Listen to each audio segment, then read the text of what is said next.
gotten cut off.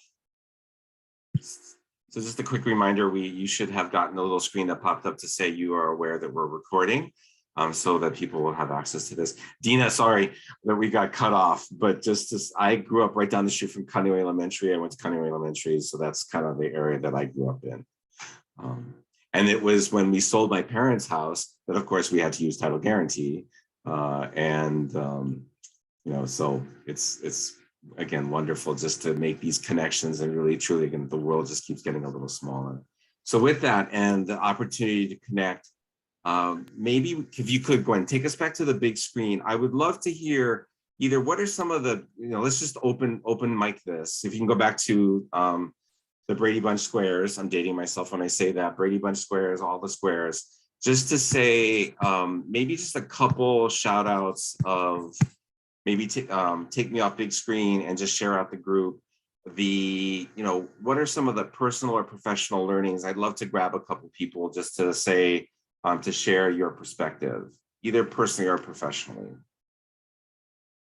Someone please volunteer to share their perspective and introduce yourself. How's that, Jerome?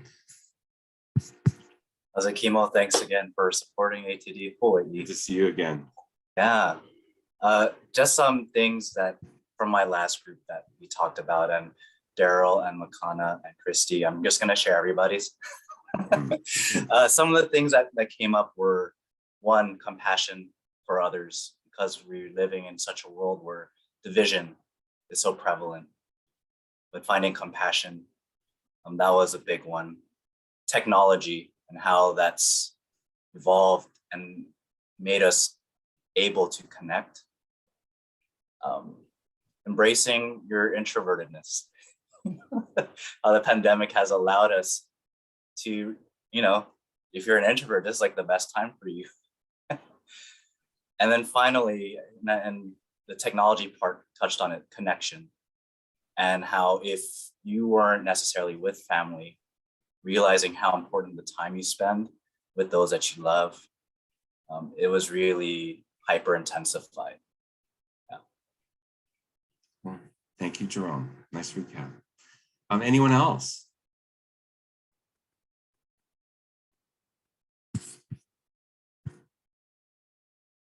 And just feel free to just jump in. Someone else. Hi, this is Cindy from Think. In our group, we had working professionals raising young kids at home, and then the stress that they incurred while managing big projects and homeschooling and technology. But I think the key message was all about adaptability and then being patient with ourselves, but just being flexible and kind of going with the flow. As much as we would love to have predictability and a plan, we have to be flexible. Absolutely. And I think savor in the fact that you are in Hawaii, and it is just truly just beautiful. And there's just, look at the sunrise, look at the sunset, and or just nature in itself. There's just so much beauty around us to celebrate as we reflect. And then creating these more meaningful connections. So thank you for spending a little time connecting, and hopefully that we can just continue to build upon building relationships as, again, we learn and experience of just how small really the world is. So Gwen, I'm going to shift us back to some slides. I would like to jump into some of the content. Again, as I mentioned, all this content is available for you. And again, I'm on LinkedIn.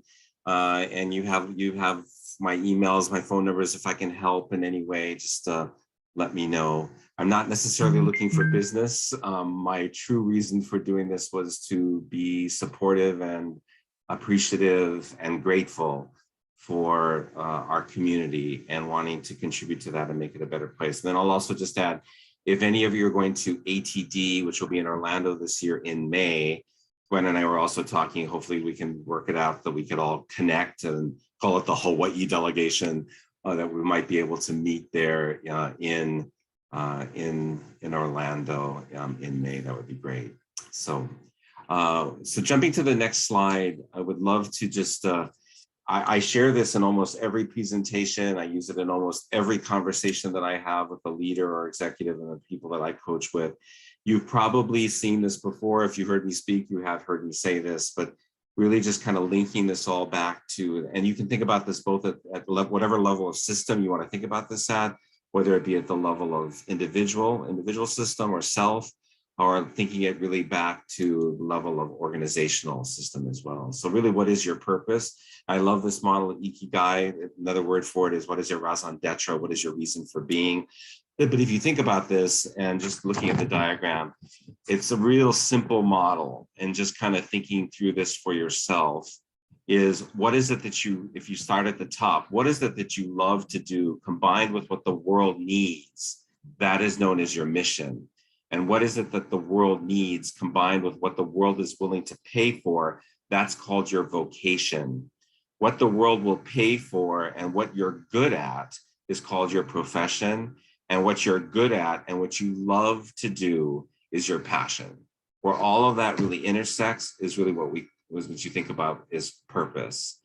So just thinking about that. Of course, I have all these pages are sourced, so take a look. There's also Gwen, I'll send you a worksheet. I have a worksheet that I use to accompany this when I'm guiding someone through a conversation on how to think about this. If you're using, you could just use this as a great coaching tool.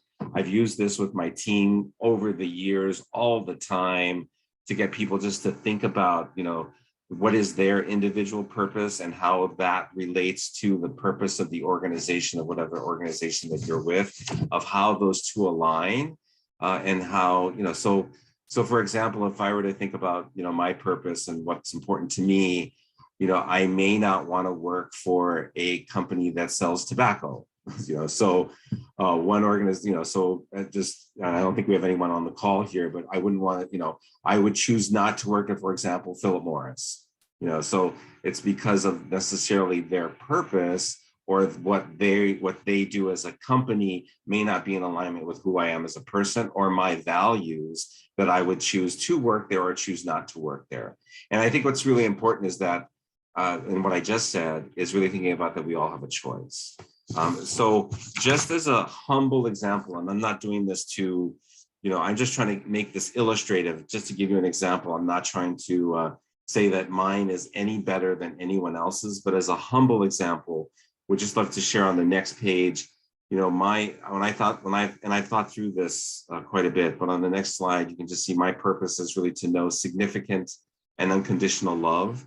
My aspirational vision is, how do I be a better citizen of the world? How do I be a better citizen of the world? That means for me, appreciation, gratefulness, gratitude, respectful of, particularly when it comes to culture, origin, race, ethnicity, and everything about what's related to that. How do I be respectful and appreciative? Because I have just so much to learn. And then my mission would be, how do I really, and this is where I spend most of my time, is how do I create greater access to learning and education, thereby increasing the economic mobility for that single person, but really more importantly for generations to come. And I can share story after story after story of people that have had, as a result of greater access to learning and education, how it changed their lives, and then more importantly, how it changed the lives of their children. And one of the things that we're always working through, for example, around the world, is this digital divide conversation. Even we talked about it in our breakouts already, of having access to the technology and the platforms that one needs to learn. But through these technological platforms that we have, we're certainly opening and creating greater access to learning and education, and thereby that influencing generations to come in a very, very positive way. So think about for yourself, if you can. It's always good to kind of keep this in check, or with your teams, you could just do this as a great icebreaker sharing session, to kind of talk about this with yourself, your family, your colleagues, just to kind of put this in perspective. For our agenda today, and I will share with Gwen the worksheet so that you can have that. I was hoping that I wanted to just share a little bit about the growth mindset. I like to frame things around the growth mindset as we talk about having a perspective. I wanted to give you the big picture. of where are things going kind of globally. And then that's really setting context, and then kind of dropping down a little bit. What are the trends in learning? What are the implications of what that means to the workforce? What is the implications that means to HR? And how are you thinking about that in terms of your role? How are you thinking about that? And then I was able to get access to some of the most recent data coming out of ATD Global, which is the State of the Industry report. It's called the SOIR for 2021. I want to share the latest data with you there. And again, you'll have all of that data, all of those slides as well. And then some personal lessons learned, and then what is it that you can do? So to the next slide real quickly, you've heard of Carol Dweck's work on creating basically a growth mindset versus a fixed mindset. I love Carol Dweck's work, and again, you can just see the implications of the difference. You can just see on the right-hand side that to the right-hand side, more of a growth mindset. And if you look to the left-hand side, as you look to the page, that's more of a fixed mindset. And you can just kind of see for yourself, just reading through that, of how we think about learning, how we think about development, and that it's an evolution, and it's something that one can do, and it's one, and it's this notion of I'm in a constant, when one makes a mistake, how are mistakes regarded? When one makes an organizational mistake or a mistake at work, that's really a learning opportunity, and that that it's something that you will be benefited by that experience, and the organization will be benefited by that experience from a learning perspective, and that it is truly developmental, and that it's all on leading on a path to greater mastery. So the notion would be that if I didn't pass, it just means that I just didn't pass yet. If I didn't get that certification, it just means that I didn't get that certification yet.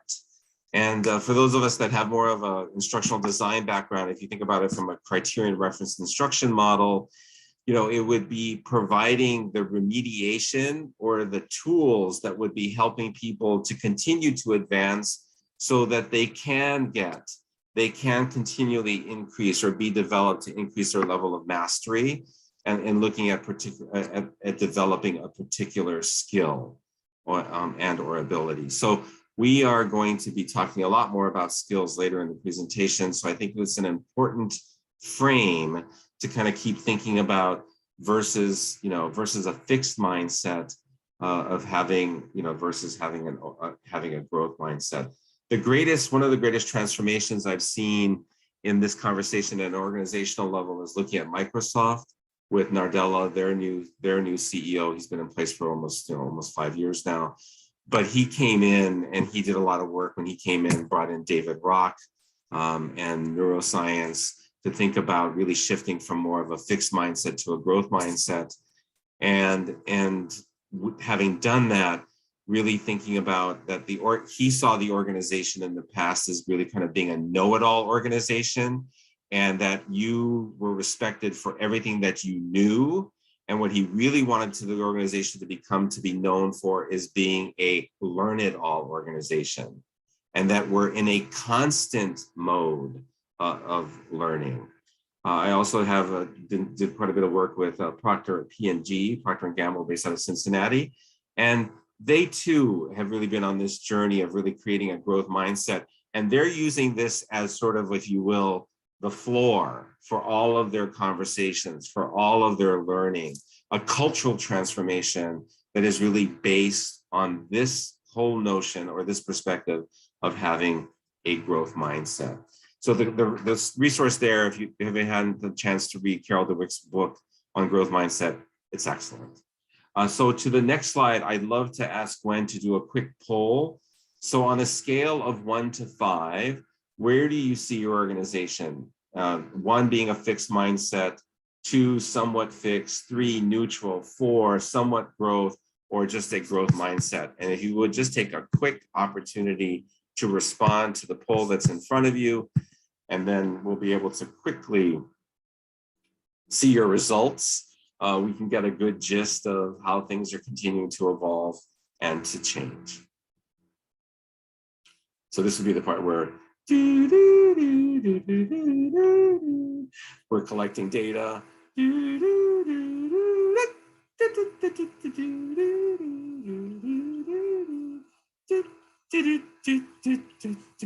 Okay, so Gwen, can you pop up the results? Ta-da! So there we go. You can see the results for yourself, and so pretty good, you know. So moving towards, again, I almost want to do this as a continual checkpoint as to how organizations are evolving as to where you see yourself. So it's interesting having had that growth, the greatest percentage of having this growth mindset. So cool, thank you for sharing that. So moving to the next slide, I just wanted to frame sort of the big picture. I updated this as of yesterday, and really wanting to just put things in perspective. There's just so much going on the global front, and then all the way down to the low, you know, at the global level, at the geopolitical level, at the, you know, regional continent level, country level. And then, you know, if you think about the United States in particular, what's going on in the US, and then of course, think about what's going on in our state, the state of Hawaii, the 50th state, what that means. And then of course, what's happening to the learning space. But obviously there are many things that are playing influence to our world every day and have tremendously shifted where we are, where we, you know, and where, more importantly, where we're going and how that is influencing our conversations, and most importantly, the work that we do. So I just want to set the frame that from a context perspective, influences everything. And as you start looking at the research that I'm going to share with you, you're going to see, particularly coming out of McKinsey, for example, that it tremendously influences what's going on in the world today with what's going on in the broader, within the broader frame. So to the next slide, I just wanted to share the McKinsey Global Trends for 2022. This emerging data, I'm not going to read through each one, but I just wanted to, you know, really just share this. By the way, I love McKinsey, huge fan of the work that they do. They have a ton of information that's available, and you can just sign up for, you know, their daily blogs. But I just get their stuff on a daily basis. Very good, pithy research, their articles, their podcasts. Something I would strongly encourage, in addition to TED Talks, for example, or any of the consulting practices that you make, and or periodicals or newspapers that you get your sources of truth from. Wanted to you know, just make sure that you just have McKinsey on your radar screen. But you can see for yourself that really, you know, as a result of what's taking place from a pandemic perspective, that has certainly influenced our world, and will continue to influence it going into the future with the various tranches that we've had in terms of the variants. But more importantly, as we think now that as COVID moves from being a pandemic to an endemic, what does that mean for our worlds, for our society, for our countries? But you can continually just see this rebound taking place. And for Hawaii, I hope that, you know, things, because we've had this opportunity to pause and reflect, I think it gives us also a time to rethink, you know, particularly as we talk about the Hawaii Tourism Authority, for example, how they're rethinking their strategy, you know, what DeFries is thinking about as we think about smart ecotourism, sustainable solutions for Hawaii for the future, to think about our most precious asset, which is our natural resources and the beauty of Hawaii, of how we can preserve that for the future, for the Aina, for our children. But that's, you know, really important for the future. And yet, you know, we want to make sure that, you know, that we are being very conscious in terms of how that business returns to Hawaii. And of course, I think we're looking also for what that means to the Japanese market in particular, and what that means to Hawaii. But you can see there's certainly a bounce back that's occurring. But this has led to so much more innovation, greater levels of collaboration. Our ability to pivot and to transform has really taken place. And I think, you know, like in the breakouts we talked about earlier, that we've almost surprised ourselves in many ways of how this literally, expedited or accelerated our ability to change and transform as a result of COVID. Is, again, we're not going back to that how it was, in many cases. We're not going to do it that way because it's just permanently changed. I work for the conference board, and I can just say our ability to pivot was transformational in a very, very positive way, because it's a conference business and not for profit, but as a not for profit conference business, and we're no longer doing conferences, how they really had to change and to transform was very significant, and their ability to pivot was really rather amazing and very, very positive, and everything that we learned as a result from it. Going down, just another one that's just that stuck out for me, and of course we're very subject to this being in Hawaii, which is of course supply chain, and we live that on a daily basis. But if you see it, kind of notion to buy it, and how we're having to adjust to that. But we've seen many labor shortages. Interesting for Hawaii, how we went from having the lowest unemployment in the country, less, 2-3%, to the highest unemployment in the country at 34%. And right now we're back down to 5/6% and headed downward. There's, the US population right now from an overall unemployment perspective back down to 5-6%. It's very interesting. And you've of course heard a lot of the research. We'll talk about this a bit more, the Great Resignation. But right now in the US population, there are some 11 million jobs that are open right now. And so I think we're having to rethink. There's been many businesses that their growth has been stunted as a result of them not being able to open businesses or them to be able to expand and grow because they just don't have the talent.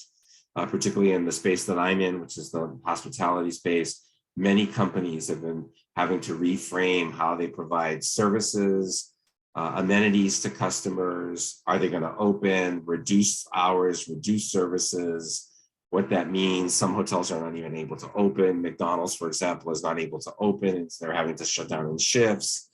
Some are not returning to, for example, table service. They're all just sticking to takeout service.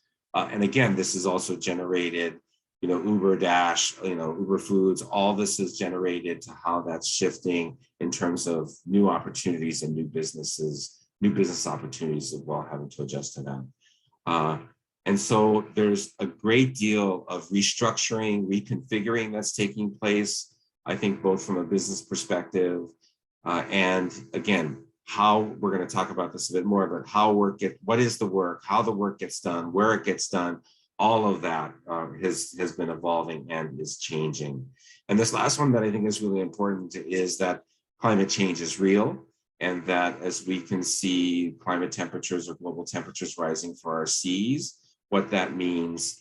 And I am ever present of that when I think about erosion, for example, on our shores here in Hawaii. It is very, very real. So going to the next slide, I pulled this from Deloitte. I really like this because it's a very simple slide. Feel free to steal this for your work, but just really thinking about, first of all, what is the work and the work itself, and asking yourself the question, what of that can be automated, or what is open for that for being automated? And that's a critical question of how you think about the work itself. And again, that all shifting. And then the discussion around workforce, who can do, who's going to do that work? And again, that's all shifting as well. So when you think about shared services or managed services, for example, does that need to be done under our talent, or could that be done? Could we look to buy that talent? Could we to buy that product or service versus having that be internal? And then what are the trade-offs that one must think about to be able to do that, of course, successfully? And then workplace, where is it that we're calling work? And of course, you've kind of seen the impact that that's had to the commercial real estate space, for example, and how that's shifting.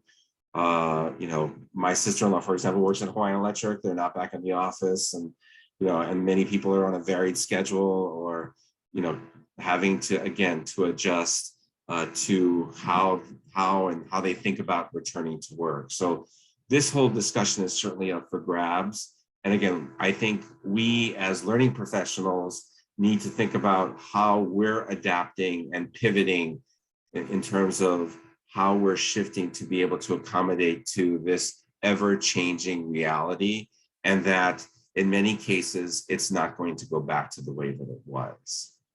And that's, I think, really important.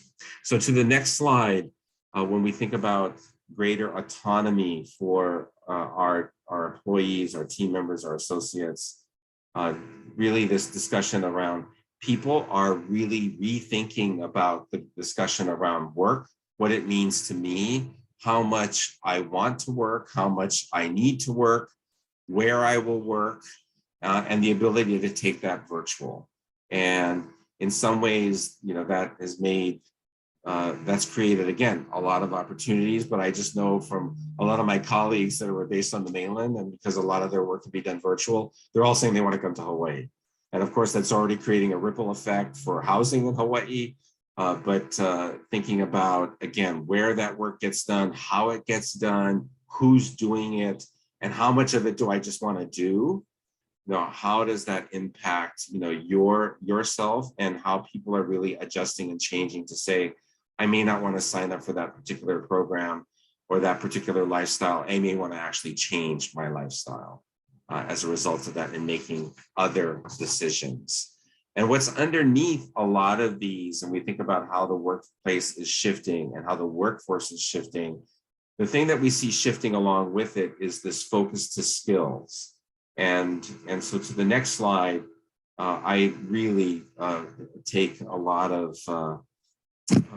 value in looking at what are these 56 skills, that these are the top skills that McKinsey has deemed, both on the cognitive, interpersonal, self-leadership, and digital, that these are the top skills that are emerging, that really we need to be ever present. And so the other shift that we're seeing is we did a lot of work around competency development, and certainly that's important, and that we've spent a lot of time thinking about competencies and how that rolls up to basically a job description. And now we're seeing this, that's evolving into the shift into the discussion around skills. And so we're breaking up those jobs. It's really not about a job description anymore. It's around what are the skills that make up that particular job, and what are those particular parts of those jobs that are continuing to evolve and to change, that could either be done, that are scalable and repeatable, that could be done through automation or through managed services or outsourced. That, again, that's all shifting. And what are the emerging skills that we will need for the future? And so you can look at this from both a cognitive, and of course, the ones that bring the highest level for me on the cognitive side would be critical thinking. And again, where we get those, how we develop those skills, of course, is a place that we play in directly, but be thinking around your curriculum that you're developing. How are you touching, if these are the emerging skills from a cognitive, interpersonal, digital, and leadership, a self-leadership perspective, what are you doing to address these needs in being able to shift? And you can see the interpersonal skills. Many people, by the way, and I don't like the term, and you'll see it's reflected in the deck a little later, I'm not a big fan of the word of soft skills, because they're not soft in any way or shape or form. They're really, really important. And so these important interpersonal skills, or the ability to work and to collaborate with one another across different geographies, different time zones, is very, very critical. So those skills, the ability to collaborate and to be part of a team, are very important. So the next slide, you can look at some of the self-leadership skills that are ever important. And most importantly, what I would just say that I'd have you to think about, and I know all of you know this already, but it's just, managing self, and having a greater level of self-awareness, is really where that all starts from. And that all leadership really starts from having greater self-awareness, leads then to being able to better understand oneself, and then being able to better lead and to manage others. And then this shift that many organizations have been continually moving along the path of a digital transformation, but how we continually to expand and to think digitally. And just an interesting example, when COVID occurred, and just how there was probably in the past a great deal of more in many organizations resistance to move towards having a more digital capability. And then overnight, COVID happened. And so I was working with a couple of organizations, and they were trying to implement, Microsoft Teams, for example, or Slack. And there was a lot of resistance to doing it. And then of course, with COVID that hit, immediately everyone was using Microsoft Teams, or they were using Slack, for example, and how quickly the world shifted. And now they're saying, what else can we do? What other platforms can we use? And of course, here we are using Zoom today. And of course, whatever platform you may use for, conferencing, and now how we're trying to enhance that capability to make it even that much more in person. And of course, the shift to now being able to do that in a hybrid environment is also very important as well. So all of this linking these 56 skills in, again, self-leadership, digital, interpersonal, and cognitive, all leading to the influence that the learning organization plays, the role that you play is critical in being able to do that. By the way, I've been spending a lot of time talking about this notion of talent marketplace, and thinking about that either from a TAC perspective, from a talent acquisition, perspective, but some of the new providers that are in this thinking about talent mobility, some of the emerging, very entrepreneurial, innovative providers in that space, like Eightfold, Glint, Gloat, BetterUp, that this is really emerging in terms of how we're thinking about being able to think about how we attract talent into our organization through our acquisition tools, from a digital perspective using AI and machine learning. And then at the same time, from an internal mobility perspective, being able to do that. And when we think about internal mobility, most importantly, then we think about then how are we helping people to continue to further advance? And it's much more than just career pathing, but how we're thinking about helping people to advance, to expand on their set of skills, to keep them evergreen for the future. And that ties directly back to sustainability. But that notion of what are we doing from a learning and development perspective to help the organization develop those skills. So to the next slide, when I think about modern learning, I kind of love these. I talk about these 10 things all the time, but these are the what I would call the important elements of what modern learning should be, and that your solutions really need to be thinking about these 10 things. And at the center, and it leads back to what we talked about before, this notion of being adaptive, autonomous, current, hyperlinked, social, personal, experiential, MVAC, which stands for it needs to be mobile, video, auditory, and then kinesthetic, my ability to see, touch, or feel it. Signing off, Andrew, I know you had to buzz, but thank you for joining us. Aloha. And then accessibility, and then of course, chunked. And when we say chunked, ever smaller chunks, and then autonomous. So take a look at, again, MVAC, yeah. So mobile, again, mobile devices all being accessible through your devices being critical.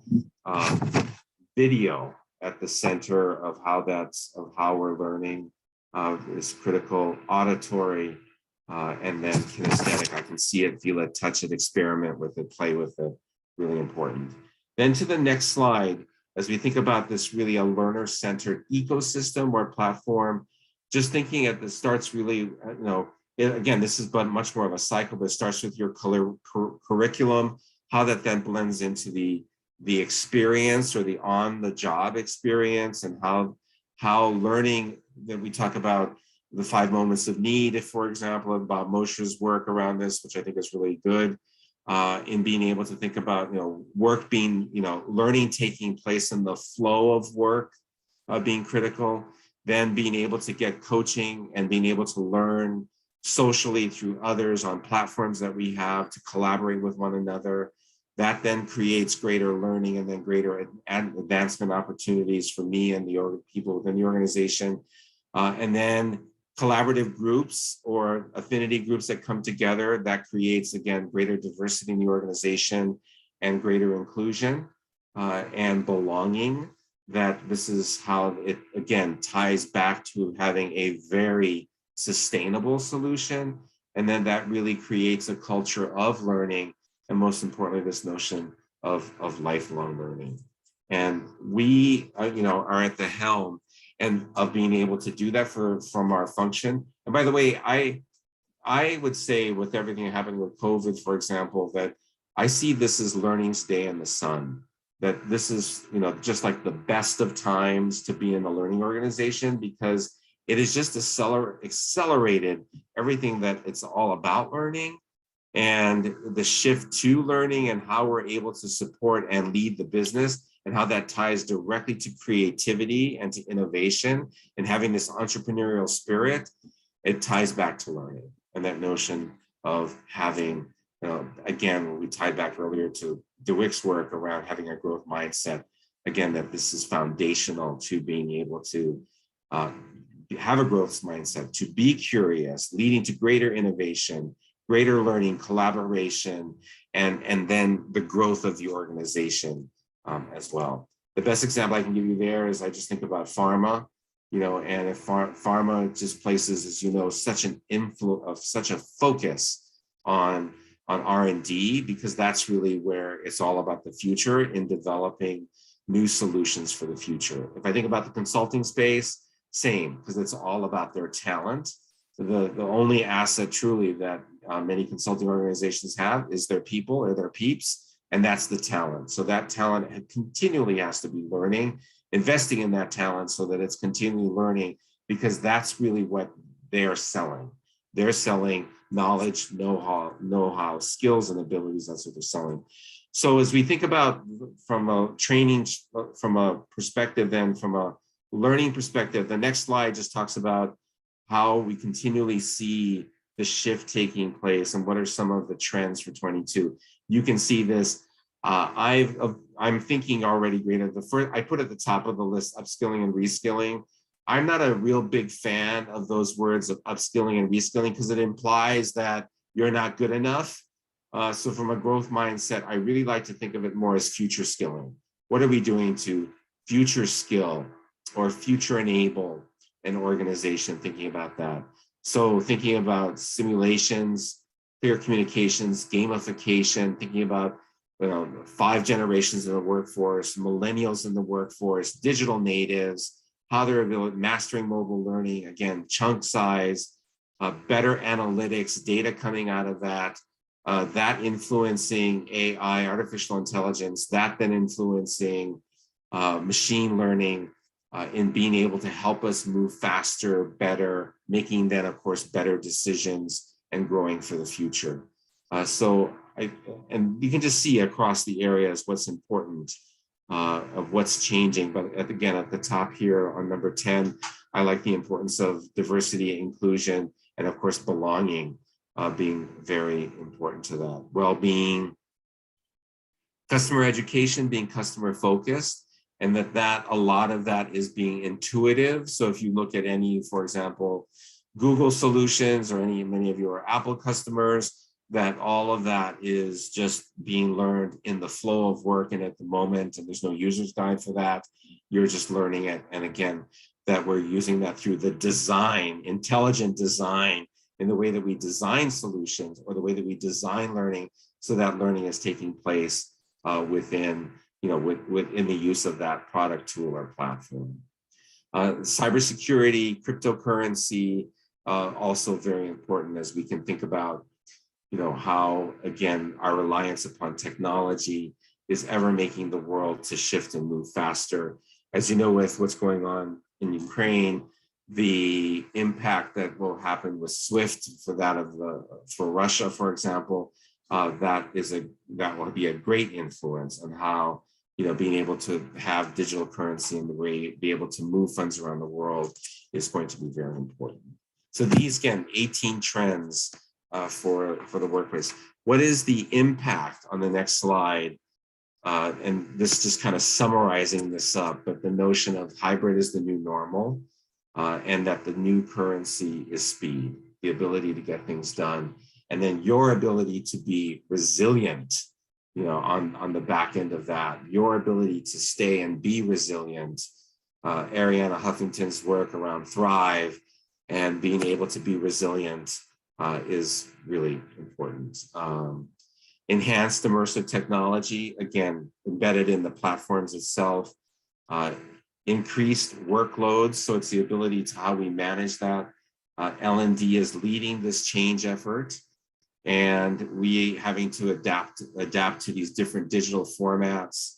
And again, the interconnectedness of these solutions. I just see it interesting that we spent a lot of time before talking about LMSs. We're not even really talking about LMSs. That just seems so second nature to us.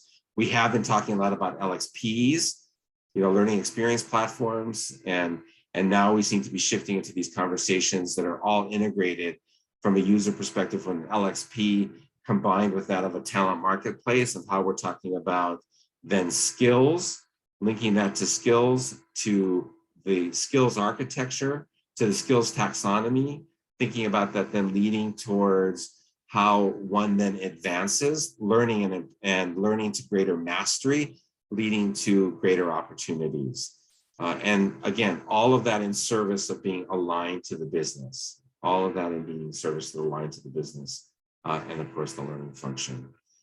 So what that means to HR, the implications then to HR is how that kind of plays itself out, and where that's emerging to is, I love this, is around balance. So how are we creating greater balance as the lines continue to blur between the work itself, workplace, and the workforce, as those continue to blur.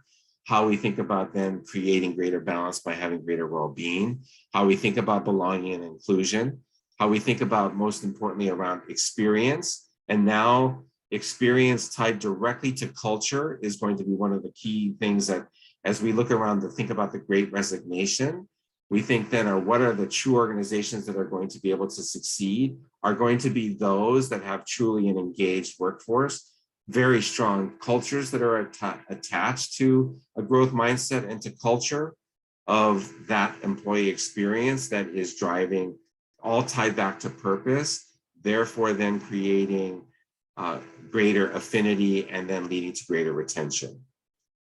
And then are being able to do that in a very adaptive and agile way, and continually looking into how, from an HR perspective, we will be able to digitize that across the board on a global basis.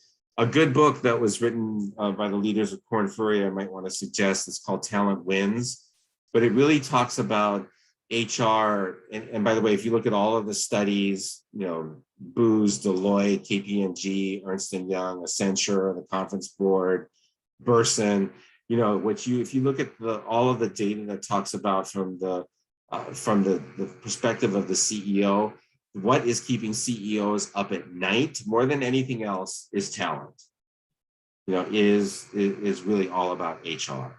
So the strategic role that HR is playing in organizations today is absolutely critical. And how we're thinking about that for the future of an organization is directly tied from an HR perspective of being able to do that. So I just want to kind of show this, how it's all interconnected and how it all plays. To the next slide, also, what are the 5 most strategic priorities thinking about this? But it's really tying back to well-being. There's this real shift, a very close second to diversity and inclusion. And yet a lot of the research that I've been reading of recent it's saying that while there's been, Trayvon Martin, and you kind of look at it just even recently with a colleague from Deloitte, back in New York, which just happened, we still have so much work to do from a diversity, inclusion, and belonging perspective. And organizations are being held accountable for this. And one of the things that I'm encouraged to see, and it's taking place, from an SEC perspective, is there are new rules, and I'd be happy to talk about this in a separate session, or bring someone that could help talk about this with our chapter. But there are a lot of new rules that are emerging in terms of what organizations are going to, if you are publicly traded, of what you are going to have to report in addition to financial data and transparency, of what you're going to have to be able to show and reflect from a human capital perspective. And that's now part of the law, and that you are now having to report, for example, on your composition of your workforce, that you are having to report on that and those requirements around human capital. So it's important, and our ability to report on that and get better at that and drive to those greater levels of equality and equity are becoming very much tied in now to the direct success of an organization. So leadership development, employee experience, you can just go down the list and see where the shift, upskilling the workforce, having enough talent to do the job, learning transformation, analytics. And you can still see that it's still nascent in some ways, but it's now on the radar screen where it wasn't even before, that we were talking about, AI for HR, ML for HR, machine learning for HR, and that all of us being able to make these better decisions. I particularly follow Burning Glass or MC, for example, in the data that they're revealing. Or a good example that I can give you that you probably have heard about before is that LinkedIn example, where just by looking at the results from how your employees are behaving from a LinkedIn perspective, I can predict their desire to stay or to leave your organization just by looking at their click behavior, as we look at their click behavior within your organization. And and we probably have seen some of the videos or movies in this space, but how that's being so telltale in terms of how the organization is behaving, or how people are behaving, and they're making decisions for themselves for the future. This is important for us to just think about as, again, we are enabling all of this for the organizations that we support and we work with. We're enabling that. So now what I'd like to do is to shift us in the short remaining time that we have to really think, and this report is available if you also have your national membership. You have your ability to have access to the full report, to the full PDF of this as well. Make sure that you get it. This is always this data. These slides are important because they take all of that report and they make it into these pithy slides. That's why I like this report and being able to share it with you. But do take a look. It's again online. It's been produced for many, many years, and you can just we're going to look at the data and how it's rolling. But you can see this composition for this report is being produced from 223 organizations that are reporting. And this goes back again to, this data is actually, so it goes back to 2020 data. This is actually when it's pulled. It gets reported in 21. So you can just see the organization, the end value for those organizations, of that 223 organizations that contributed to that, the end value for the size of the organization for 1 to 499 employees is 94. Between 500 and 1,000 is the end value is 95, and to 10,000 plus input, the end value is 34. So keep that in mind on the frame. To the next slide, we're going to look at teasing out the benchmark groups of what are the benchmark groups, and then what is the best data, meaning those organizations that our best for ATD, that are best contributors, that we're looking and teasing out their data. So this is the format on the next slide really quickly, just in terms of how they collect that. They do it on an annual basis. If you have the opportunity to contribute to it, we really appreciate when you do. But the way they collect the data, it's then, you know, teased out, summarized, and then put into a comparative format, and then shared as the State of the Industry report that we can share with you. So how we define direct learning experience, to the next slide, is what it means by direct learning experience, and then because when we define it, or what it includes and what it does not include, we have to be very specific at what includes, so that we're comparing apples to apples. So it does not, for example, it does not include travel expenses. Does not include travel expenses. So if you go to the next slide, you can see that it actually went down. This surprised me a little bit, but we haven't seen the, you know, this is 2020 information, and I think it's going to shift significantly in 2021. But the average spend went down actually about 3% to spending approximately $1,267. And, you know, if we look at the IMF, IMF data, that the global economy did shrink by 3%. So you can kind of see that it's, there's a direct, you could say that there's a direct correlation there. To the next slide, you know, what is greater context of what's been going on? And you can just see, obviously we had COVID. You can see some of the Bureau of Labor Statistics data, the shift towards telework, or the shift of remote work, of what impact that has. And of course, that in many cases, many companies were impacted negatively by, of course, COVID. We saw a downturn and the need for government intervention to help support organizations to get through this period. And of course, you can see in Hawaii, for example, our unemployment spiked at approximately 34%. The next slide, looking at what the average spend is, you can just see where the average spend is and how the BLS data, and then consolidated, you can just look at the shift, but the data being approximately $1,200, $267 being sent per employee on their development. I still think, you know, that that's just a drop in the bucket of it roughly says it's somewhere, the statistic has always been roughly between 2 and 3% of payroll. And, you know, that's still, you know, you would probably hear, Tom Peters say that that's still a dreadful statistic, that the spend on organizations for talent, for workforce development is somewhere between 2 and 3% is still very concerning. To the next slide, you can see how it shifts out and breaks out by, if we were to look at the shift in the size of the organization and how that shifts out. You can see for yourself. And then, you know, thinking about why ATD does not measure ROI, but basically there's still a lot more work to be done on that. Another resource I can suggest with you, I was a founding member working with Dave Vance on the work of the Center for Talent Development Reporting. I would encourage you to check out that website. And again, we'd be happy to even do a session on that, but thinking about how we measure, you know, Patty and Jack Phillips, for example, how we look at Brinkerhoff, or we look at, you know, 5 levels of learning, for example, you know, all of that work that we just still are nascent as many learning organizations, of being able to say that we're really to take that to that level.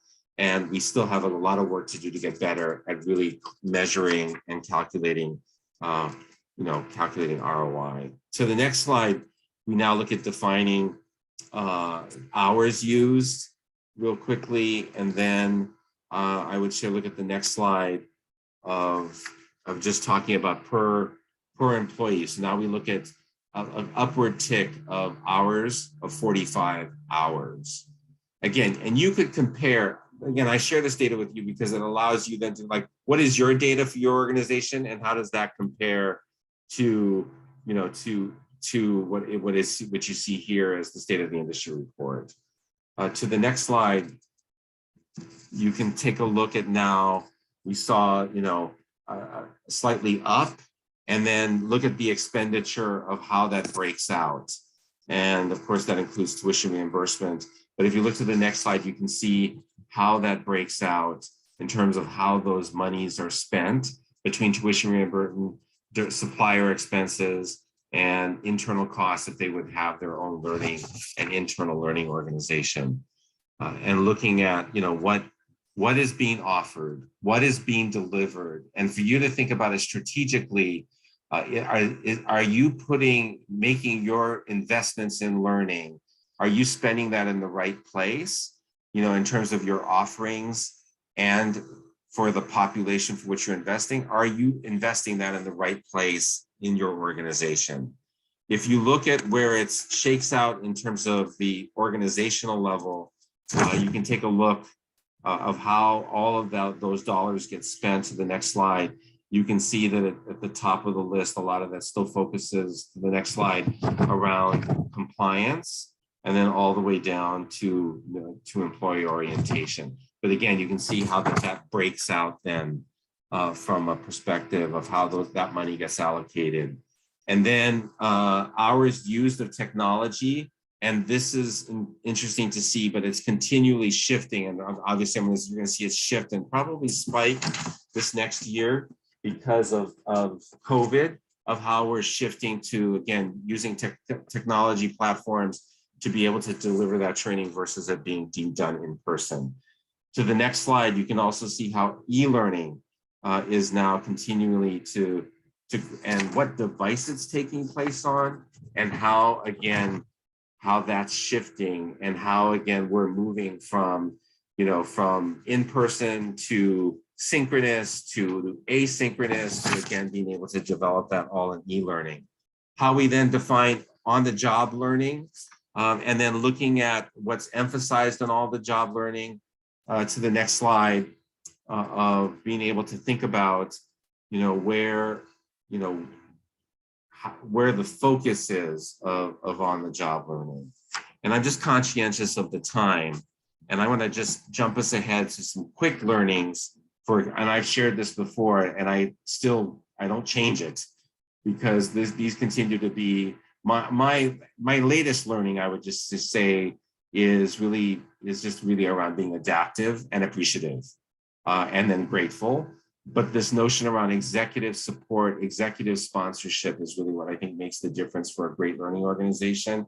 Having the right people in the right place on the bus, and then your ability to move them around, of having that fungible talent that is, being able to adapt and to change is just priceless.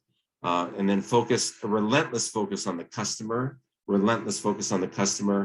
and then having the courage to disrupt and to change. And I just like to just go to the next slide and just think about, I'm just appreciative of that all becomes a process where we're thinking about being agile. Our speed is the new currency to be adapted to change. Thinking about how that builds into aligning with our culture, how we then think about building that in, and that becomes knowledge and learning for the organization, celebrating that success and then repeating it again. What can you do as a leader in the space? Be an example, be a learn-it-all person, be curious, be innovative, challenge the status quo, take those risks, communicate openly, be sincere, authentic, be a great leader in our space, invest in yourself, invest in others. And my last kind of slide here is just really being a curious learner, being appreciative, continually paying it forward. I love the notion of Live Aloha. I have the bumper sticker, and all that leads to just being really appreciative and forever respectful of our kupuna, and forever respectful of our aina. And just to say that on the last slide, those are my parents. They've both passed, but there's just not a day or a time that I don't think about them, that I'm appreciative for all that they have done for me, for my family. And again, we live in the wonderful opportunity to be able to pay that forward. And for that, I am very appreciative. And again, if I can be of service to help you in any way, feel free to reach out, and let's schedule some time to chat And thank you. Any quick questions? And again, happy to hang on a bit here, but any quick questions, thoughts, reactions as I share this with you? Just reading the chats as we've been going around.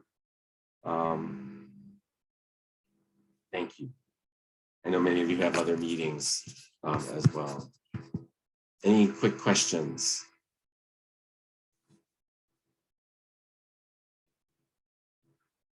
Thank you, everybody. Thank you so much, Kimo, for sharing your mana'o with us. We really appreciate it. And I know that everybody has meetings to go to, so we will end this really quickly. Kimo will be around for a little bit longer if any of you have any questions, but feel free to check out our website at atdhawaii.org. We do have some upcoming events. We will actually have our first in-person event upcoming on March 31st at Restaurant 604 in Pearl Harbor, so please keep an eye out for that. Registration will be opening soon. Other than that, I want to thank everybody for your time and attention. And it was great to see everybody, and we hope to see you again soon. I plan to go to the event on March 31st, so hope to see you all there. And I hope to see you also in Orlando if you're going to go to Orlando. Thank you, everybody. Thank you. Aloha. I'll hang for a bit if anyone wants to chat. Aloha, Kimo. Hey, Makana. How are you? Mahalo for good. Good. You know, you showed some research about how well-being and mental health were extremely important.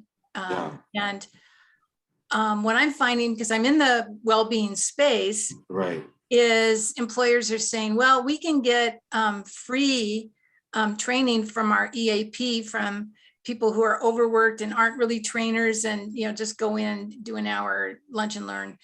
And I'm wondering, how do you, is there a way to get employers to be more focused on actual real change rather than just coming in and doing a song and dance? What I have seen at the core of that, just a perspective, is what's driving, particularly with COVID, is around flexibility. And that if you kind of think about underneath all of this is organizations need to be more flexible, which then means that organizations need to be more collaborative, and teamwork needs to be a better presence, so that they are being able to, that if I need to spend time to go, take my kids to go for a baseball game, I can do that throughout the course of my day because I have the trust, and that's why it goes back to diversity, inclusion, and belonging. But I have the ability so that I can achieve that ability of well-being. There's been, I would say, this is leapfrogged in many ways, and where organizations, so that has created, I think, more opportunity for the space. But what we really need to see is around how leaders be intentional. And I think intentionality is really at the core. And so what I've also seen many organizations do is they've been trying to do better in terms of setting up boundaries. So, and now that's being built into many platforms. So I don't know if you use Outlook, for example, and I continually get the email, you may want to think about sending this email during normal business hours. So it's now so you have to think about how we build that into the woodwork and how we build that into process so that organizations, it becomes, that's sort of the way of doing business. And I know, for example, many organizations, and I tried to model it today, are trying to build in better connection into every meeting, so that you are being intentional, that we spend the first X number of minutes being more intentional by building in connection and building that in as part of the meeting. I'm going to be doing a 2-day meeting coming up tomorrow, and we're building in these intentional breaks, again, to build community as well. And then that leads people to sharing about their personal selves And then that, of course, leads to them sharing about their well-being. And then how are they being able to share strategies around how they're, being better at being more holistic and better balanced at being able to approach this. And so I think organizations are looking at creating also better norms around, no meeting Fridays even, or, that they're trying to build this more into infrastructure of how they think about things. What are you seeing? Yeah, I think that there are the organizations that are learning that it shouldn't all be on the person. And I've been working a lot with well-being with lawyers. And so we're trying to convince the firms that yes, yoga is great, breathing is great, meditation is great for your employees. But if you don't change the system, if you don't change the structure, the culture, then you're still going to have people burning out. The average recidivism or turnover rate for associates before COVID was 17% were leaving within 3 years. Now it's almost 30% are leaving, and that's hugely expensive to the law firms. Absolutely. And they have to realize that they need to change their structures. Yeah. And then I think to your point around making a strategic decision of what gets done in-house, what can we do out of, what can we think about as a managed service to be able to do that for us? And I would hope that people would be able to operate at, at higher levels, more strategic. Obviously, those become greater billable hours as well, if they can operate more strategically. Interesting. Good data. Yes, well, thank you so much for this session. It was very thought-provoking. And thank you, Gwen. Thank you, And I hope to Gwen. see you folks in March. I'll see you in March. I'll be there. Really great to I'll plan to see be you. there. Take Okay, care. great. Aloha. Aloha. Thank you Bye. so much. Thank you so much, Chemo. Sure. My pleasure. Aloha. Thank you. Oh, before I forget, I'm Yeah. gonna share the slide deck. Did you want me to remove the picture of your parents? Nah, you can leave it in. Sure. Okay. Yeah. Okay. I just wanted to I'll check send with you that worksheet for Ikigai so you can include that as well. Okay, sounds great. Thank you so much, Okay, Chemo. thanks. Really Okay, appreciate bye. it. Aloha. Take care. Aloha.